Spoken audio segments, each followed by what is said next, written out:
This is going to be my quickest educational video on intakes ever.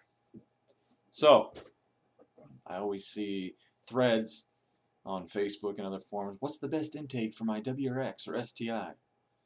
And the advice that people give each other is quite comical, if not just plain fucking disturbing. So, here's the lowdown. First off, when you are evaluating an intake, look at it. Is it made of metal? Then it sucks. Let's start with that. Why is that? Well, the factory one is made of plastic, or a composite of sorts. So, why do they do that? Because it's cheap? No. They do it because it's not affected by temperature as much as metal is. Everyone's seen the ring and the ball thing, right? Where the ball doesn't fit through the ring, then they heat the ring up and the ball fits through, and oh, look at that, metal expands when it gets hot. Yeah, well, what's a pipe? It's a bunch of fucking rings attached to each other into a shape. So what happens when the pipe gets hot? Your MAF calibration changes. How when the pipe gets cold?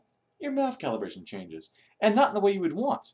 When it gets hot, the pipe gets bigger. And therefore, more air gets into the engine than the ECU sees.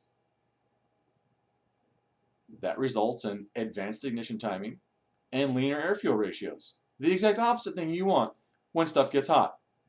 So again, if it's made of metal, it sucks. Now, some might suck less than others.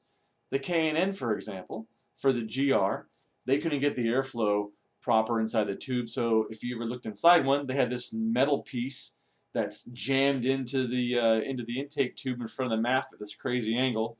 What kind of hackery bullshit is that? So if you ever see a K&N on a GR, just throw it away. That's my best advice. So which intake is really the best on the market?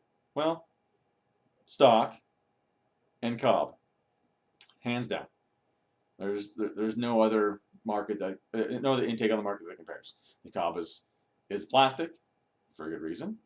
It has an air horn to help the air enter the housing and flow across the MAF sensor in a smooth laminar way. It also has little fin straighteners to help minimize the turbulence the air might have entering the MAF housing when the radiator fans kick on, or if you have your AC condenser's gone and you have air rushing around the side of your radiator right to where the filter is, then when the air hits the filter at an angle, most intakes and MAFs will freak out because now you have air that's not just being drawn into the intake, it's being forced in and it gets really turbulent and screws up the MAF readings.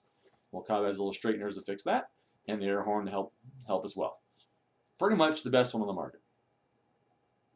So enough with this bullshit where all these people list off the crappiest intakes on the market and think that they're the best. If it's metal, it sucks.